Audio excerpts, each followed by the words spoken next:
Hello दोस्तों, रोज़ की तरह आनंद लेखनी ब्लॉग में सबका हार्दिक स्वागत है। सबके मंगल भविष्य की कामना के साथ दोस्तों, आज 25 नवंबर 2023 कार्तिक मास की शुक्ल पक्ष की त्रयोदशी तिथि और इस तिथि पर अश्विनी नक्षत्र और वारियन योग का संयोग रहेगा दोस्तों। और दिन के शुभ मुहूर्त की बात करें तो शनिवार को अभिजीत मुहूर्त 11:46 से 12:28 तक रहेगा। इस प्रकार दोस्तों, आज शनिवार दोस्तों,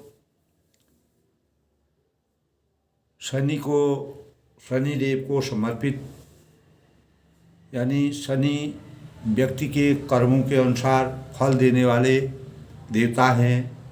और शनि को प्रसन्न करने के लिए दोस्तों पूजा व्रतोपासना की जाती है।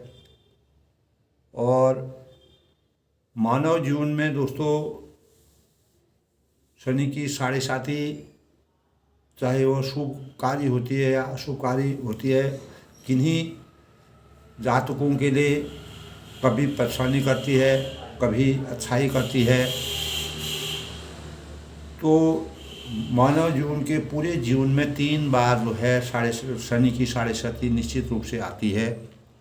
जातक के जन्म के ग्रहों के अनुसार और उसका शनि का किस पर प्रभाव ज़्यादा पड़ता है, किसी का कम पड़ता है, किसी को ज़्यादा परेशानी होती है, किसी को कम होती है, और कोई अच्छा जीवन भी व्यतीत करता है। इस प्रकार के शनि ग्रहों की, शनि देवता की, यानी शनि की साढ़े साती 3 बार हर मानव के जीवन में आती है। ये ज़रूरी नहीं है दोस्तों कि शनि की साढ़े साती आई है तो हमें कष्ट ही कष्ट होंगे या हमें पीड़ा होगी, ऐसा नहीं है। किसी को शनि माला माल भी करते हैं दोस्तों। इस प्रकार के प्रकरण उन जैसे जातक जिस ग्रह में शनि की दृष्टि जिस ग्रह में जैसे होगी उस अनुसार योग होता है। अगर शनि शुभ ग्रहों से दृष्टि होगी तो हमारे जीवन में सकारात्मक साढ़े साती में अनेक प्रकार के धन दौलत और उसको हम अर्जित करने के लाभ पाते हैं। और शनि भगवान का अगर हम पाठ करें और किसी भी जातक के ग्रहों में अगर शनि कमज़ोर हैं तो शनि देवता की आराधना करनी चाहिए और पाठ करना चाहिए। और पीपल के पेड़ पर दोस्तों दीपक जला करके शनि देवता का, पीपल के पेड़ जो कि बहुत ही पवित्र माना जाता है दोस्तों, वैज्ञानिक दृष्टिकोण से भी पीपल का पेड़ जो है हमारे जीवन में ऑक्सीजन का सबसे बड़ा स्रोत माना जाता है। और शनि की प्रतिष्ठा कर आराधना और पाठ करने से शनि जो है प्रसन्न होते हैं। और पीपल के पेड़ की परिक्रमा करके और दीपक जला करके शनि की उपासना करें। और सरसों का तेल से शनि देवता का पूजन किया जाता है। शनि देवता में तेल को चढ़ावा भी देते हैं। और दोस्तों शनिवार को ख़ास तौर से कुछ चीज़ों का ध्यान हमको अवश्य रखना चाहिए। जैसे हमको लोहा नहीं खरीदना चाहिए, नमक नहीं खरीदना चाहिए और भूल के भी नहीं खरीदना चाहिए। और उड़द की दाल की खिचड़ी अगर आप शनिवार को खाएं तो वह फलदायी होती है, आपको सकारात्मक ऊर्जा देगी। और काले वस्त्रों का दान करने से, काली दालों का दान करने से तो शनि की जो नकारात्मक ऊर्जा होती है हमारे जीवन से दूर होती है। और हनुमान चालीसा का पाठ शनिवार को बहुत ही महत्वपूर्ण माना गया है, क्योंकि शनिदेव जो है हनुमान जी की आराधना करने से प्रसन्न होते हैं।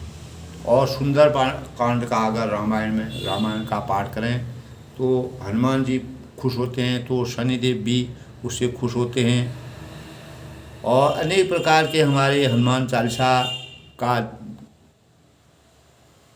पाठ करने से हमारे जीवन में अनेक प्रकार की प्रसन्नता आती है और शनिदेव खुश होते हैं। और अनेक प्रकार की जो बाधाएं हैं, कठिनाइयाँ हैं, रोग हैं, व्याधि हैं, ये हमेशा जीवन में अगर किसी के जीवन में आने वाले हैं, किसी का अगर शनि की गलत खराब दशा होती है तो वह भी अच्छी हो जाती है। हर चीज़ का विकल्प होता है, तो उस विकल्प को अगर हम अपनाते हैं दोस्तों, हमारे धर्मशास्त्रों के अनुसार, हमारी मर्यादा के अनुसार, और जिस प्रकार से हमारा हिंदू धर्म की मर्यादा है उसके अनुसार रहकर इस प्रकार के कार्य करते हैं, निश्चित ही हमको सकारात्मक ऊर्जा मिलती है।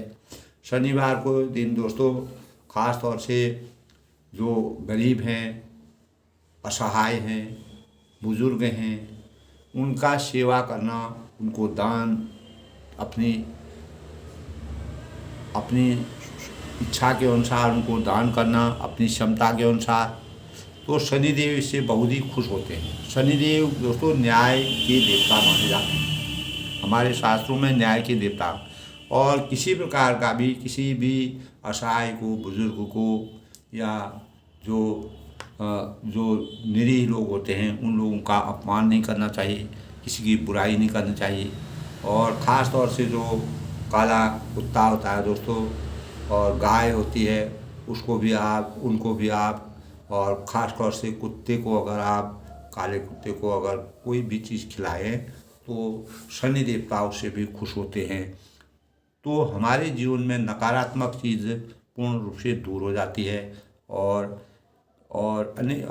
अनेक प्रकार के काली दालों का, जैसे उड़द है, इस प्रकार की काली दालों का अगर हम दान करें वो भी अच्छा माना जाता है। उसकी स्वयं को शनिवार को अगर हम काली दालों का सेवन करके खिचड़ी बना करके उसको खाएं तो वह हमारे जीवन में हमारे आहार तंत्र को सही करता है, ऐसा हमारे शास्त्रों की मर्यादा है। शनिदेव जो से दोस्तों कर्म फल के दाता है, यानी जो जस करहि तस फल राखा। जो जिस प्रकार का कर्मण्येवाधिकारस्तु मा फलेषु कदाचन, कर्म ही किसी भी व्यक्ति के भाग्य और जीवन का निवारण करते हैं। और सृष्टि में कोई भी व्यक्ति यानी कर्म किए बिना नहीं रहता है। और हमारे अंदर कोई भी जीव है, प्राणी है, मनुष्य है, चर अचर जीव है, को अकर्मण्य नहीं कोई नहीं रहता है दोस्तों। एक चींटी भी होती है, छोटी सी जंतु होता है, प्राणी होता है, वह भी अपने जीवन को चलाने के लिए, अपने जीवन के अस्तित्व को बनाए रखने के लिए किसी न किसी प्रकार का कर्म करता है, चाहे वह कर्म स्वार्थवश हो या निस्वार्थवश हो। तो कर्म में प्रधानता होती है। गीता में भी कहा गया दोस्तों, कर्मण्येवाधिकारस्तु मा फलेषु कदाचन। यही मर्यादा पुरुषोत्तम भगवान रामचंद्र ने अपने जीवन में कर्म को स्थान दिया, और जिस प्रकार के कर्मों के लिए उनको प्रेरित किया, उस प्रकार के कर्मों को उन्होंने अपने जीवन में करने के लिए अपना जीवन उसी अनुरूप बनाने की चेष्टा की। अच्छे कर्म जिनको करने से हमें भय नहीं रहता है, और हम शांति और चैन का जीवन और शांति का आभास करते हैं। और बुरे व अच्छे कर्मों का फैसला दो प्रकार से हमारे जीवन में होता है दोस्तों। और दूसरा, परम ब्रह्म परमेश्वर जो परमात्मा है, वह हमारे कर्मों के अनुसार हमको फल देते हैं। जीवन में अच्छे व बुरे कर्मों का फल हमें अवश्य मिलता है। इसीलिए शुभ व अच्छे कर्मों को करने की इच्छा अपने अंतःकरण में रखनी चाहिए, और जिसके फलस्वरूप इसीलिए शुभ और अच्छे कर्म करने से हमारा जीवन सकारात्मक होता है। और हमारे अंतःकरण में इस प्रकार की जागृति पैदा होती है। और हमारा किसी भी मनुष्य का भविष्य पूर्व लिखित होता है दोस्तों। हमारा जीवन पूर्व लिखित है। जिस प्रकार को हमको कर्तव्य करेंगे उसके अनुसार हमको फलों की प्राप्ति होगी है। और संचित कर्म प्रारब्ध व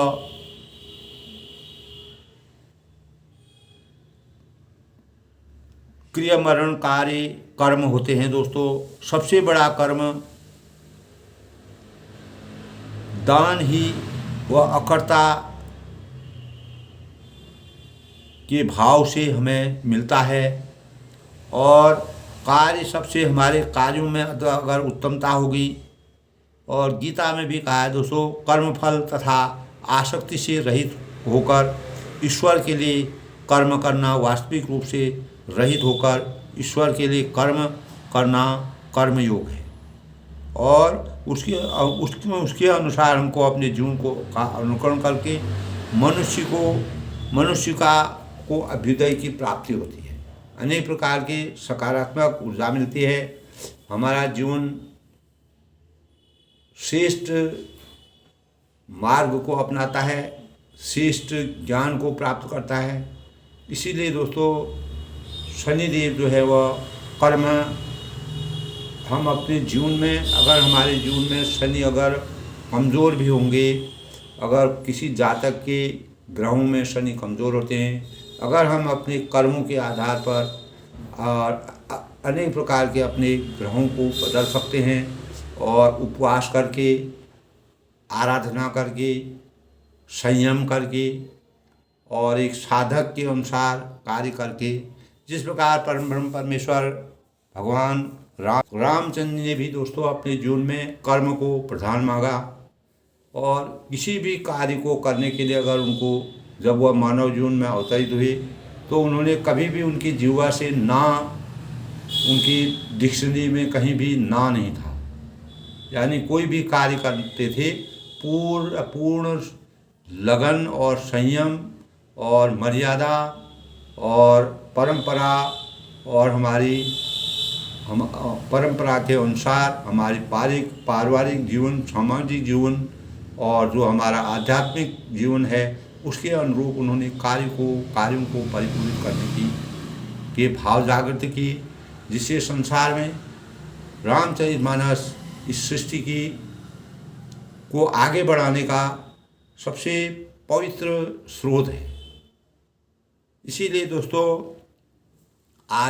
कल के प्रसंग में था कि रामचरितमानस का अयोध्या कांड का प्रसंग चल रहा है। भगवान रामचंद्र जी, लक्ष्मण जी और सीता जी और सुमंत जी जो हैं वह संगमेश्वर पर पहुँचे हुए हैं।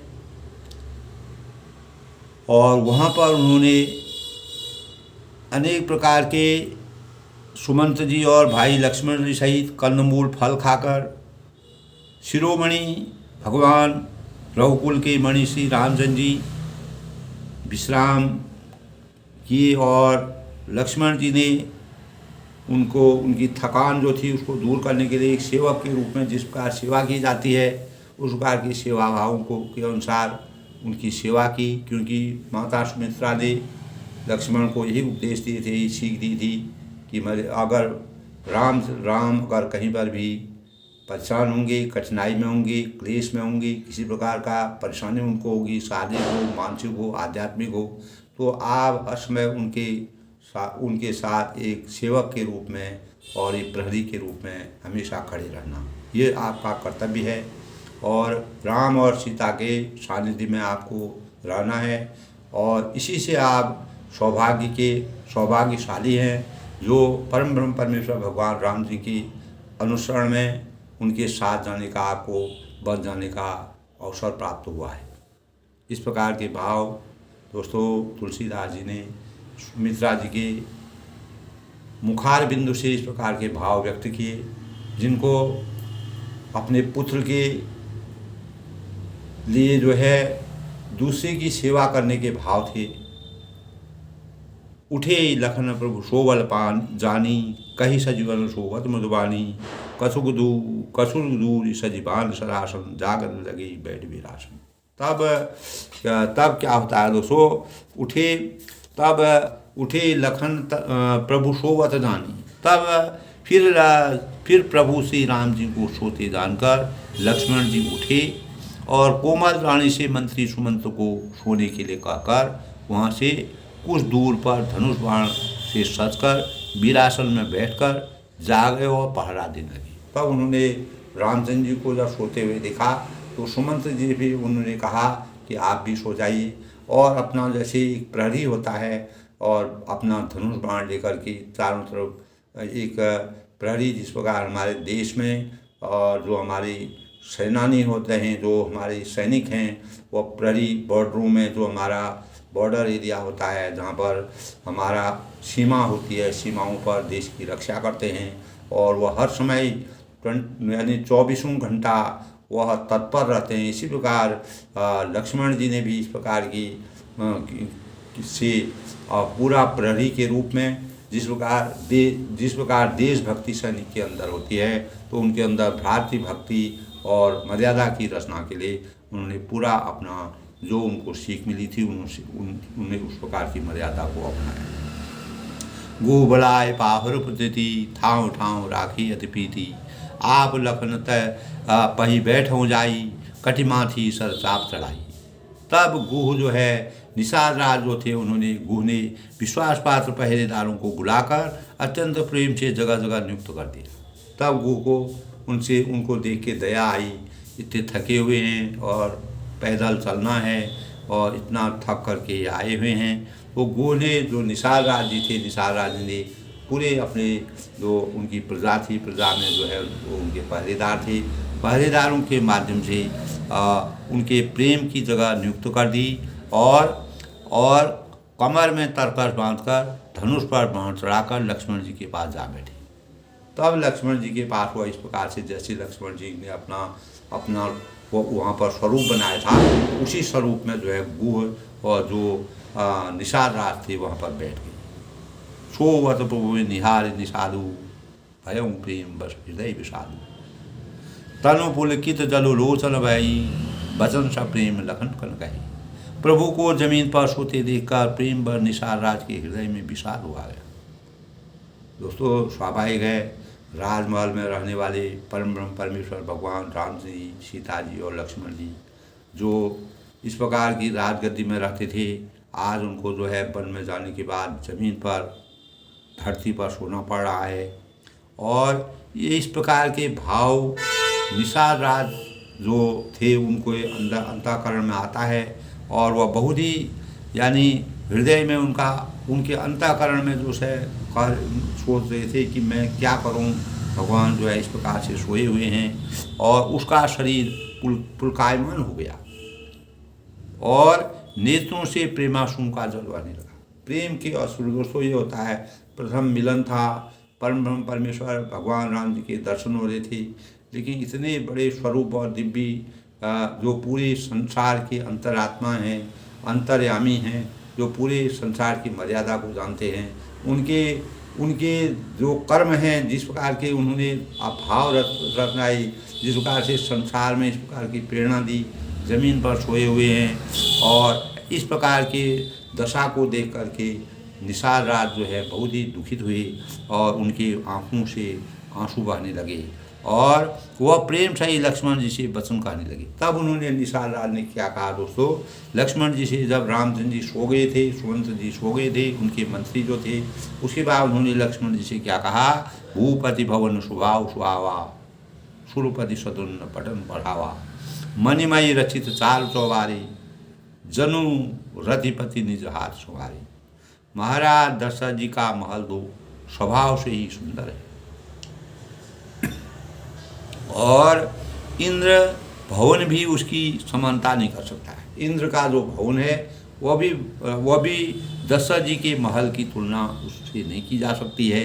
इसमें सुंदर मणियों के रचे चौबारे यानी छत के ऊपर बंगले हैं। इस प्रकार के बंगले अयोध्या का जब दोस्तों वास्तविक चित्रण उस समय होता था, अयोध्या का जो दिव्य स्वरूप था उसको देख करके लोग चकित हो जाते थे। कितना पौराणिक मंदिर था और इस प्रकार का राजमहल था, जिन्हें मानो रति के प्रति कामदेव ने अपने ही हाथों से सजाकर, यानी कामदेव जो है दोस्तों यानी शोभा के जिस प्रकार का उनका शरीर का वृतांत था, रति और कामदेव दोनों इस संसार में, सृष्टि में रूप के भंडार थे।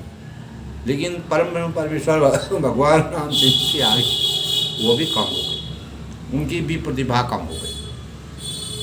सुचि सुबिचि सुभोगमय सुमन सुगंध सुभाष, पलंग मंजु मणि दीप जहों सब विधि सकल सुपास।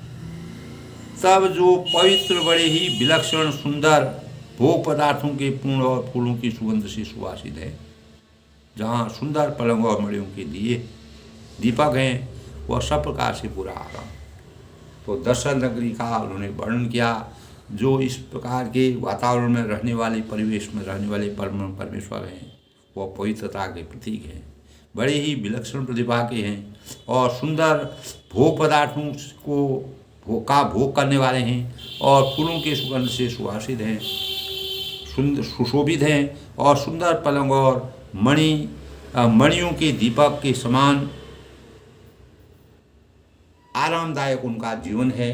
लेकिन आज जो है वह वन में इस प्रकार से बैठे हुए हैं। इस प्रकार के भावों को सोच करके तुलसीदास जी ने जो निसार रात थे उनके माध्यम से इस प्रकार की सोच उनकी आई और उन्होंने ऐसी अपने जो अंतरात्मा की बात थी वह बाहर कही। विचित्र वसन उपधान तुराई, क्षीर फेन मधु विशद सुहाई, तहाँ सिय राम शयन निशि करही, निज छवि रति मधुर मधुर। तब कहते हैं जहाँ ओढ़ने बिछाने के अनेकों वस्त्र, तकिए और गद्दे हैं जो दूध के फेन के समान कोमल हैं। दोस्तों इस प्रकार का राजमहल में अनोखा ही ठाट बाट होते हैं और वह उस वातावरण में रहे हुए हैं, उज्ज्वल और सुंदर हैं। वहाँ चौबारों और श्री सीता जी और राम जी की रात को सोया करते थे और अपनी शोभा से रति और कामदेव के गर्व को भी आरम्भ करते थे। इस प्रकार की शोभा उनकी थी। इस प्रकार के राजा दशरथ जी के महल को इस प्रकार से सुशोभित था, उसका वर्णन करना तुलसीदास के लिए अवर्णीय है। तो वहाँ की राजगद्दी में इस प्रकार की तकिए, इस प्रकार की बिछौने थे जिनका जो रुई के समान कोमल थे, जिनके स्वरूप को देख करके रति और कामदेव भी पीछे हो जाते हैं। तो तुलसीदास जी उस समय का वृतांत जो है वन की कल्पना और वन की तुलना और अयोध्या नगरी से करते हैं, क्योंकि इतने आरामदायक जीवन में जीने वाले भगवान रामचंद्र जी आज वन में जो है इस प्रकार से अपनी मर्यादा को, अपने वचन को, राजा के वचन को, कैकेयी की वरदान को और पारिवारिक समता को बनाने के लिए किसी प्रकार की विषमता का आभास न हो, कहीं पर भी अवहेलना का पात्र न हो, इस प्रकार से अपनी मर्यादा के अनुरूप जो उनको कहा था वह उन्हें पूर्ण रूप से पालन करने की कोशिश की है। ये निसार राज्य के द्वारा तुलसीदास जी ने उनके भावों को व्यक्त करने का प्रयास किया है। तब ते सिय राम साथरी सोई, श्रमिक बसन बिनु जाय न जोई, मात पिता परिजन पुरवासी, सखा सुशील दास उदासी। तब कहते हैं वही सीता जी और श्री रामचंद्र जी आज घास फूस की साथरी पर थके हुए बिना बस सोए हुए। यही है दोस्तों मानव की कहाँ पर क्या दशा होगी। आज कोई राजा है, कल वह रंक हो सकता है, और आज कोई रंक है, कल वह राजा हो सकता है। तो विधि की गति जो है निराली होती है, उसको कोई नहीं जान सकता है। कब क्या समय आएगा, समय परिवर्तनशील होता है, समय के अनुकूल हमारा जीवन चलता है, हमें समय के साथ चलना पड़ता है।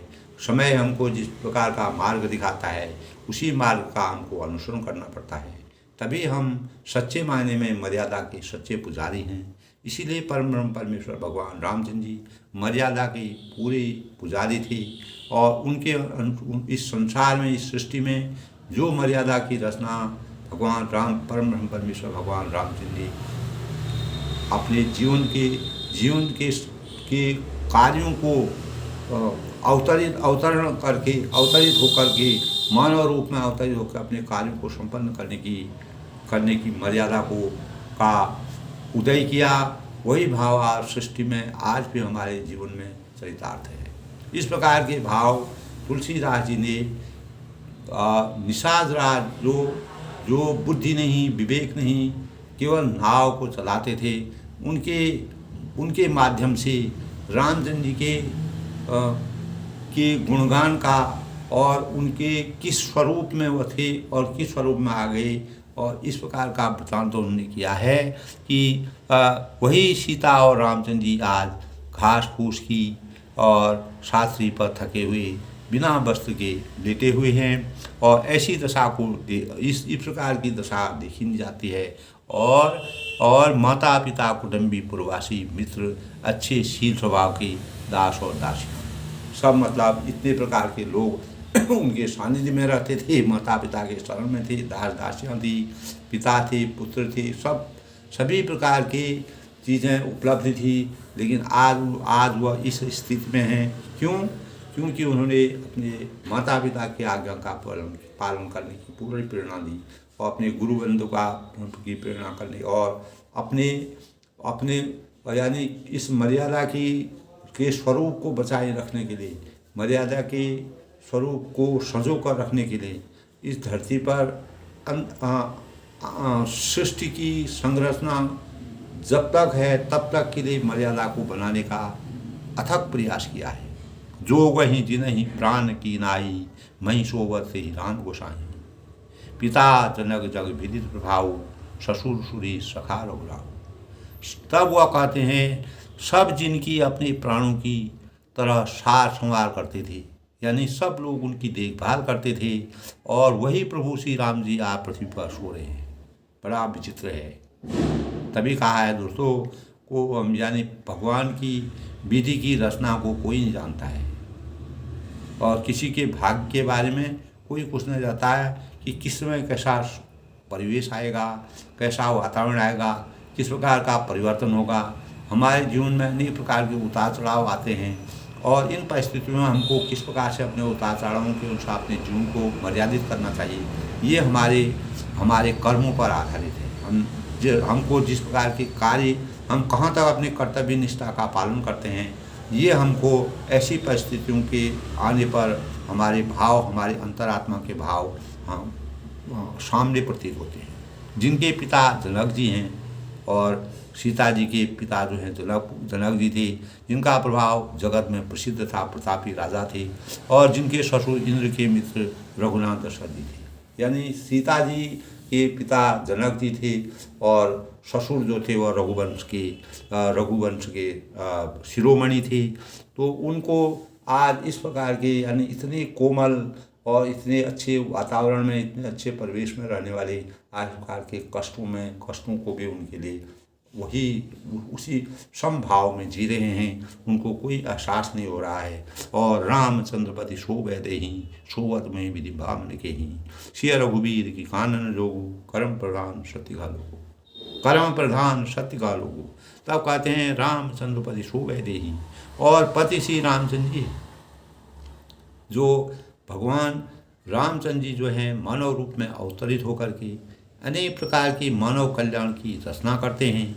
इसीलिए उन्होंने अपने 14 साल के वनवास के दौरान अनेक प्रकार के इस प्रकार के लोक कल्याणकारी कार्य किए, जो आज भी हमारी सृष्टि को सजो कर रखने का प्रयास करते हैं, और हम उनसे प्रेरणा लेते हैं। वही जानकी जी आज जमीन पर सो रही हैं। विधाता किसको प्रतिकूल नहीं होता है। यानी कभी न कभी इस संसार में मनुष्य अगर पैदा होता है, हम अपने कर्तव्यों का सही तरीके से निर्वहन भी करते हैं, तो हमें अनेक प्रकार की परिस्थितियाँ हमारे जीवन में उतार चढ़ाव आते हैं। उसके अनुसार हमको अपने जीवन को बनाना पड़ता है। किसी भी सम और विषम परिस्थिति में हमको उसके अनुसार अपने जीवन को बनाना पड़ता है। यही मानवता के मूल आधार हैं। इसी से मानव के वास्तविकता का पता चलता है। इसीलिए परम ब्रह्म परमेश्वर भगवान रामचंद्र जी मानव रूप में अवतरित होकर के मानव को एक प्रकार की प्रेरणा प्रदान की कि किस परिस्थिति में हमको क्या काम करना चाहिए, क्या नहीं करना चाहिए, कैसे भाव करने चाहिए, माता पिता का आदर कैसे करना चाहिए, गुरु बंधु का आदर कैसे करना, प्रजा को कैसे सुखी रखना चाहिए, और अपनी मर्यादा के अनुसार और अपने प्रण के अनुसार, वचन के अनुसार अर्थ अपने कर्तव्यों का किस प्रकार से निर्वहन करना चाहिए। ये जो है निषाद राज जो है तुलसीदास जी ने निषाद राज के माध्यम से और उनकी सोच के अनुसार, जब इस प्रकार के निषाद जो जंगल में रह रहे हैं उनको इतनी बुद्धि, इस प्रकार के उनके भावों को व्यक्त करने की कोशिश की। और तब कहते हैं दोस्तों, तब आगे है दोस्तों कि कय नंदिनी मंदमती कठिन कुटिल पनुकीन, जही रघुनंदन जानकी शुभ अवसर दूरी। तब कहते हैं कि केकय राज की लड़की नीच बुद्धि केकई ने बड़ी ही कुटिलता की। केकय राज की लड़की नीच बुद्धि केकई ने बड़ी ही कुटिलता की। तब वह केकई को अभिशाप के रूप में देखते हैं और कहते हैं कि उन्होंने अपनी बुद्धि का हरण करके इस प्रकार से कुटिलता का वातावरण परिवेश बनाया, जिसने रघुनंदन श्री रामचंद्र जी और जानकी जी को सुख के समय दुख दिया।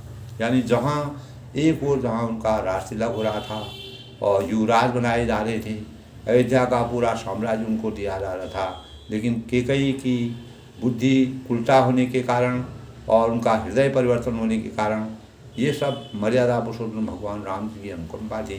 केकई को उन्होंने सहारा बनाया, उनको माध्यम बनाया और मंथरा का हृदय परिवर्तन करके, केकई जी का हृदय परिवर्तन करके मर्यादा पुरुषोत्तम भगवान राम जी को 14 साल की वनवास के अंतराल पूरे जीवन को इस प्रकार की विषमताओं में डाल करके मानव जीवन के लिए प्रेरणा की जो सोच पैदा की, इस प्रकार के भावों को व्यक्त करके, और जो निषाद राज थे वह अपनी बुद्धि के अनुसार बात कर रहे हैं। तुलसीदास जी ने उनकी व्यवस्था की बात की कि जो है उनको कुछ मालूम नहीं है, उनको सब कुछ मालूम है, लेकिन मर्यादा पुरुषोत्तम भगवान रामचंद्र जी ने ये रचना रची थी, ये जो है केवट भी यानी निषाद राज भी नहीं जानते थे। तब वह कहते हैं कि केकय राज की लड़की निज बुद्धि केकई ने बड़ी ही कुटिलता की, जिससे रघुनंदन श्री रामचंद्र जी और जानकी जी को सुख के समय उनको दुख दिया, जो बड़े आश्चर्य की बात है। तब भई दिनकर कुल बिटब कुठारी, कुमति कीन सब विश्व ही दुखारी, भयं विषाद निषाद ही भारी, राम शीय मई शयन निहारी। वह सूर्य कुल रूपी वृक्ष के लिए कुल्हाड़ी हो गई। केकई को दोष दे रहे हैं, सूर्य कुल के वंश के लिए वह कुल्हाड़ी के समान हो गया। जिस पर कुल्हाड़ी एक अच्छे वृक्ष को, और फला फूला वृक्ष होता है, उसको कुल्हाड़ी से अगर काट दिया जाता है पूरा वृक्ष नीचे गिर जाता है और वह वृक्ष जो है फिर फल देने लायक नहीं होता है। इस प्रकार के भावों को वह सूर्य कुल रूपी वृक्ष की कुल्हाड़ी के समान अवतरित हुई। केकई को बोलते हैं उस कुबुद्धि के, यानी कुमति कीन सब विश्व दुखारी, उस कुबुद्धि के संपूर्ण विश्व को दुखी कर दिया। यानी रामचंद्र जी को वनवास हुआ है, रामचंद्र जी ने इस प्रकार के दुख को देख करके वन में जितने भी पशु हैं, पक्षी हैं, प्रजा है, स्त्री हैं, पुरुष हैं, जो भी जड़ चेतन जितने भी लोग प्राणी हैं, सबको दुख का आभास हो रहा है। इतने आरामदायक जो राजा हैं उनको रंक की जैसी का जीवन दे दिया है, इसलिए उनको केकई से गुस्सा आ रहा है कि मतलब राजमहल में रहने वाले लोग जो है इस वन में किस प्रकार रखते हैं। वह अपने हिसाब से, अपने तुलसीदास जी ने इस प्रकार का वर्णन किया है कि उनके माध्यम से इन बातों को व्यक्त किया है, जो इस संसार में सत्य प्रतीत होते हैं कि ऐसा वातावरण उनके लिए हुआ, तो इसी प्रकार के भाव उन्होंने व्यक्त किए। तो सूर्य और उस कुबुद्धि ने संपूर्ण विश्व को दुखी कर दिया। श्री राम और सीता जी को जमीन पर सोते हुए देखकर निषाद को बड़ा दुख हुआ। तो वह जो है भयं विषाद भारी, राम सी मही शयन निहारी, जमीन पर लेटे हुए देख करके, जो इतने बड़े राजगद्दी और इतने राजमहल में निवास करते थे, आज वह जो है जमीन पर सोकर के वन की छाया में, वह भी पर्णकुटी के नीचे, अशोक वृक्ष के नीचे सोए हुए हैं। कितनी विचित्र माया है दोस्तों।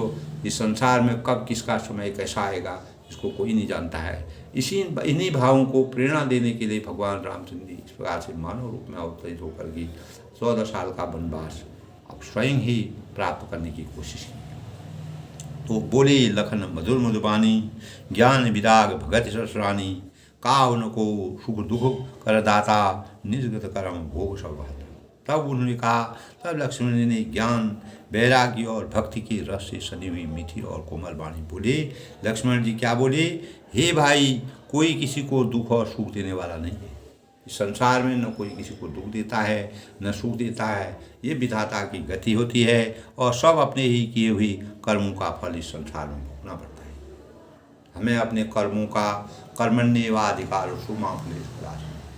हम जैसे कर्म करेंगे। इसीलिए आज मैंने शनिदेव के प्रकरण में बताया कि शनि जो है कर्म फलों को देने वाले हैं, देव हैं, और न्याय मार्ग पर चलने वाले हैं और अनेक प्रकार के सुख दुख को देने वाला। कोई कहे कि ये मेरे को दुख दे रहा है, कोई सुख दे रहा है, इस प्रकार का कुछ नहीं है। और सब अपने अपने किए हुए कर्मों का फल भोगते हैं इस संसार में आकर के। और जोग वियोग भोग भल बंदा, हित अनित मध्यम ब्रह्म फंदा, जन्म मरण जहाँ लगी जगला जालू, संपत्ति विपत्ति कर्म रुकालू। यानी जोग वियोग भोग फल बंदा, हित अनहित मध्यम ब्रह्म फंदा, जन्म मरण जहाँ लगी जग डालू, संपत्ति विपत्ति कर्म रुकालू। तब वह कहते हैं दोस्तों कि जोग है संयोग से मिलता है, और योग जो है वह संयोग से मिलता है, और संयोग और वियोग बिछोड़ना जो है ये संयोग से मिलता है। और भले बुरे भोग और शत्रु मित्र और उदासीन ये सभी भ्रम के फंदे हैं। हम किसी को शत्रु कहते हैं, किसी को मित्र कहते हैं, और किसी को बुरा कहते हैं, किसी को भला कहते हैं, और किसी को शत्रु कहते हैं, किसी को मित्र कहते हैं, लेकिन ये कुछ भी नहीं है। तुलसीदास जी ने इस प्रकार का वर्णन किया है कि संयोग और वियोग का मिलना और बिछुड़ना, ये सब विधा और अपने अपने कर्मों के अनुसार भोगना पड़ता है। कर्मों के अनुसार हमको जन्म और मृत्यु, संपत्ति विपत्ति, कर्म और काल, जहाँ तक जगत के जंजाल है। हमारा जीवन दोस्तों शून्य से पैदा होता है, शून्य में ही चला जाता है। हम जिस समय पैदा होते हैं उस समय हमारे पास कुछ भी नहीं होता है, और जब हम पूरे जीवन का वृत्तांत, पूरे जीवन को अपना कर्तव्यों का निर्वहन करते करते एक अंत अवस्था में आते हैं, तो तब भी हम शून्य हो जाते हैं। तब भी हमको न किसी चीज़ की लालसा होती है, ज़रूरत होती है। तब आदमी जो है, तभी कहा है दोस्तों, मुट्ठी बांधे आया है हाथ सारे जाएगा। तो इस संसार में कोई व्यक्ति कुछ लाया नहीं। गीता में भी इस प्रकार के प्रकरण के हैं दोस्तों। इस संसार में जो है कोई न कुछ लाया है, और हमने क्या कमाया क्या खोया, क्या कमाया क्या हम लाए थे, क्या हम ले जाएंगे, इस प्रकार का पूरा वृत्तांत जो गीता के हमारे ग्रंथों में इस प्रकार की रचना है दोस्तों। अगर आप सूक्ष्म रूप से सोचिए, विचारिए, अपने अंतःकरण में ध्यान लगाइए, और एक प्रकार का ध्यान लगा करके शांति में बैठ के सोचें, तो मानव जीवन कुछ भी नहीं है दोस्तों।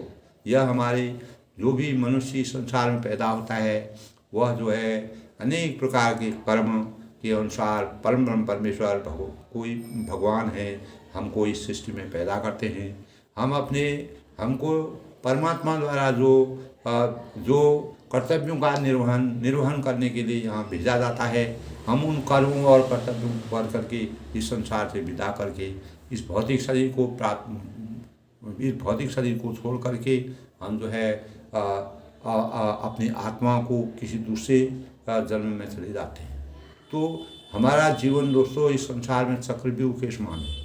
परम ब्रह्म परमेश्वर भगवान रामचंद्र जी इस सब प्रकार की माया, मोह, जंजाल, संयोग, वियोग और जो भी दुख सुख जो भी चीज़ें हैं दोस्तों, तुलसीदास जी ने इस प्रकार का अपनी पत्नी के द्वारा तुलसीदास को ज्ञान प्राप्त हुआ। धिक धिक ऐसे प्रेम को कहा करूँ मैं ना, अस्थि चरण मम देह में और तामे ऐसी प्रीत, ऐसी जो श्री राम पर होए नहीं हो। तब तुलसीदास जी ने को के अंतःकरण में ज्ञान की प्राप्ति हुई, पत्नी से उनको ज्ञान प्राप्त हुआ। तब रात दिन जो है वह पत्नी के पीछे लगे रहते थे और अनेक प्रकार से माया के मोह में बंधन बंधे हुए थे। तब उन्होंने कहा धिक धिक ऐसे प्रेम को कहा करूँ मैं माँ, अस्थि चरण मम देह में हो।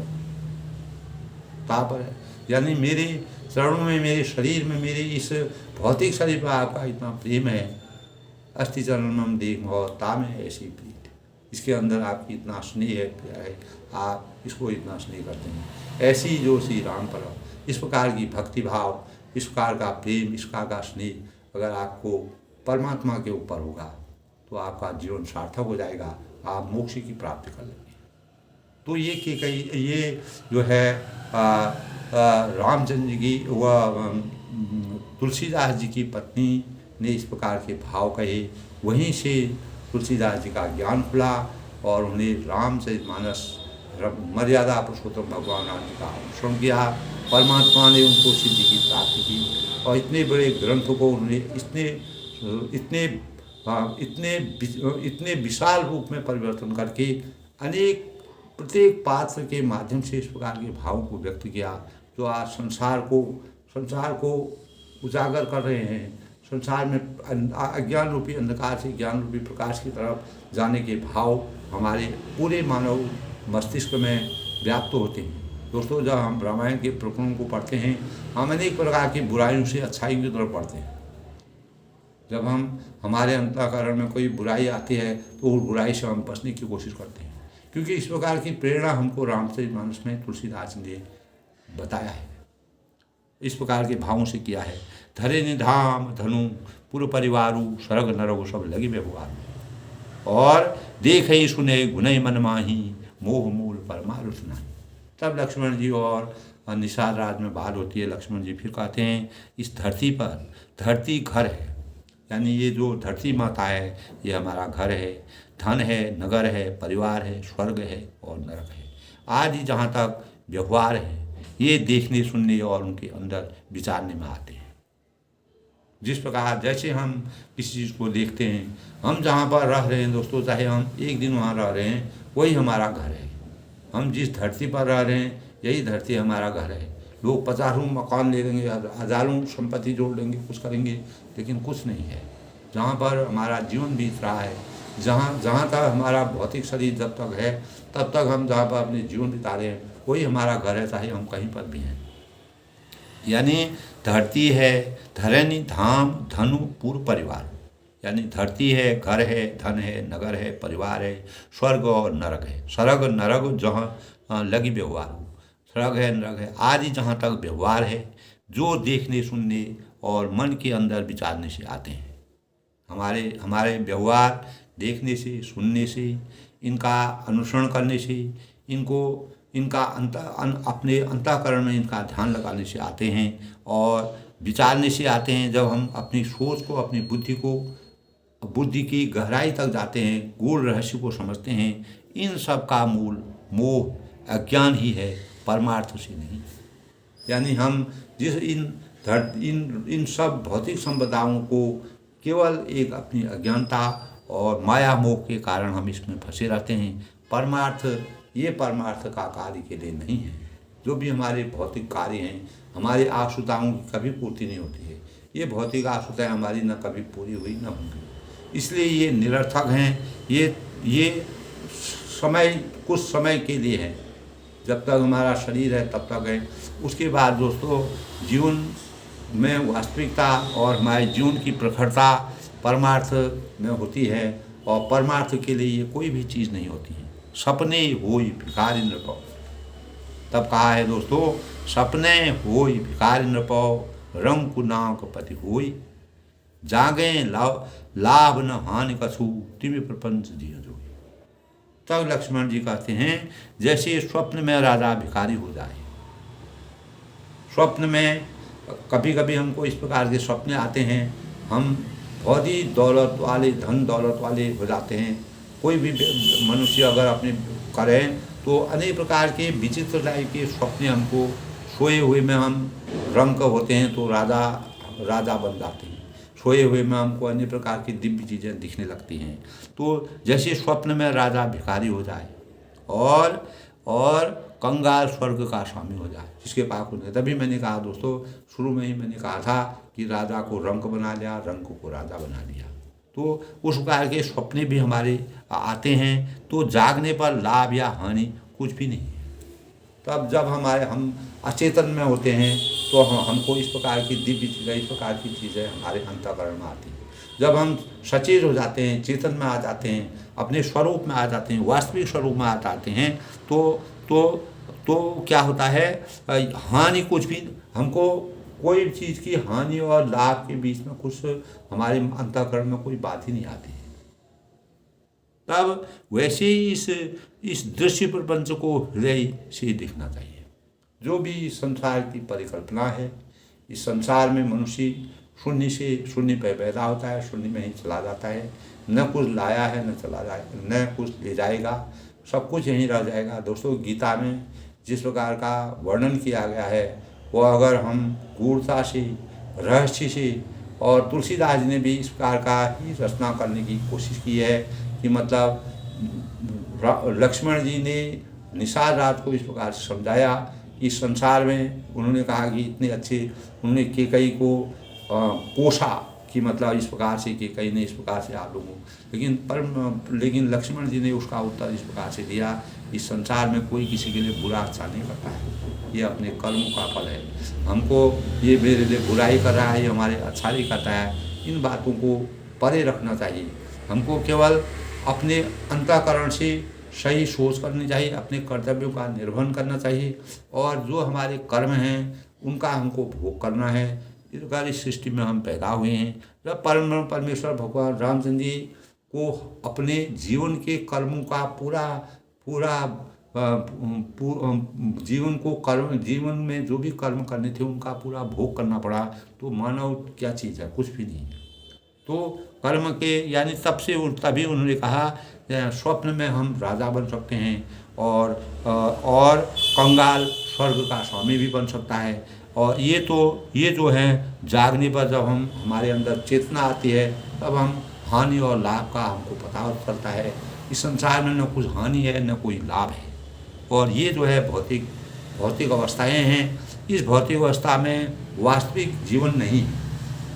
हमारा जीवन भौतिक अवस्था में वास्तविक नहीं है, और यह दृश्य प्रपंच तो हृदय, जो अगर हम अपने अंतःकरण में अच्छी प्रकार से सोच विचार करें और इस जीवन के वरदान को सुने, इस जीवन के अपने कर्तव्यों के साथ हम अपने दैनिक जीवन के परिवेश में भी देखें। दोस्तों, मानव जीवन कितना अजीब है, और परम ब्रह्म परमेश्वर ने भगवान हमको अनेक प्रकार से लालच दिया है। सृष्टि में अपने कर्तव्यों का निर्वहन करने के लिए अनेक प्रकार से लालच दिया है। उन्हीं लालच और मोह माया में हम फंस करके अपने ज्ञान को सही रूप में अवतरित नहीं करते। हमको कहाँ पर सच्चा रास्ता मिल रहा है और कहाँ पर हम गलत रास्ते में जा रहे हैं, उसका हम सही आंकलन नहीं कर सकते। इन्हीं बातों को जब निषाद रात ने कहा कि कई ने इतनी कुबुद्धि रची, इसको का कुटिलता किया और राज देने के बगैर ऐसा हुआ, तो केकई वह तब लक्ष्मण जी कहते हैं कि केकई का कोई दोष नहीं। संसार में कोई किसी को न अच्छाई करता है, न बुराई करता है। हमारे कर्मों के अनुसार जो हमको कर्म भोगने हैं वो हमको करने पड़ेंगे। इसीलिए संसार में मानव जीवन, अगर हम इसको सूक्ष्म रूप से देखें, तो अगर हम गूढ़ रूप से अगर हम शांत में बैठ कर के, एकांत में बैठ कर के अपने जीवन के स्वरूप को देखें, तो हमको हर परिस्थिति में आनंद की अनुभूति करनी चाहिए। यही हमारे जीवन का सबसे बड़ा स्वरूप है। इसी से हम मर्यादा पुरुषोत्तम भगवान रामचंद्र की जिस प्रकार के भाव अपने जीवन में व्यक्त किए, तुलसीदास जी ने इस रामचरितमानस की रचना करके मानव जीवन के लिए जो प्रेरणा प्राप्त की है, अनेक प्रकार के इस प्रकार से स्वरूप को, जैसे लक्ष्मण जी ने कभी भी किसी बड़े जो परम ब्रह्म परमेश्वर भगवान होते हैं दोस्तों, भगवान रामचंद्र ने कभी भी किसी की बुराई नहीं की, किसी के बारे में बुरा उन्होंने कहा ही नहीं। उनके जीवन में का एक लक्ष्य था कि बुरा कहीं है ही नहीं इस संसार में, और उन्होंने सब प्रकार के कर्तव्य को, कोई भी कार्य उनको दिया गया उसका पूर्ण रूप से कभी भी अपने कार्यों का उन्होंने उल्लंघन नहीं किया। इन्हीं की बातों का अपने माता पिता का, गुरु का, प्रजा का, भाई बहन जो भी उनके परिवार पारिवारिक सामाजिक आध्यात्मिक राजनीतिक जो भी क्षेत्र था उस क्षेत्र का पूर्ण रूप से निर्वहन किया, कभी भी किसी कार्य का उल्लंघन किया। इसीलिए आज इस सृष्टि में रामचरितमानस ग्रंथ सबसे बड़ा ग्रंथ माना जाता है और इसीलिए रामचंद्र की मर्यादा को आज सृष्टि जब तक रहेगी दोस्तों तब तक उनका वृतांत रहेगा। इस प्रकार लक्ष्मण जी ने निषाद राज्य को अपने भावों से, विचारों से और अनेक प्रकार की मर्यादाओं से उनके बातों का उत्तर दिया और तब निषाद राज्य को उनके भावों का पता चला कि भगवान की महिमा कुछ अजीब अलग है। इसी प्रसंग के साथ दोस्तों आगे का वृतांत फिर देखते हैं। आज के प्रसंग में बस इतना। सबके मंगल भविष्य की कामना के साथ आज शनिवार का दिन है। सब लोग कर्मण्येवाधिकारस्तु मा फलेषु कदाचन, कर्म के अनुसार कर्म को प्रदान रखना चाहिए। इस जीवन में दोस्तों न कोई कुछ लाया है न ले जाएगा, न कुछ है। इस संसार में सब यही रह जाता है। हाथ पसारे मुट्ठी बांधे आए हैं, हाथ पसारे जाएंगे। तो शून्य से आदमी पैदा होता है, शून्य में ही चला जाता है। यही प्रकरण आज के प्रसंग में है। तो लक्ष्मण जी ने कहा कोई किसी का न बुरा करता है न अच्छा करता है, सब ये विधि के विधान के अनुसार होता है। और हमको हर परिस्थिति में अपने जीवन को एक समान भाव से जीना चाहिए। यही मानव जीवन की सबसे बड़ी पहचान है। यही मानवीयता का सही आधार है। सबके मंगल भविष्य की कामना के साथ सबको मेरा नमस्कार। सबको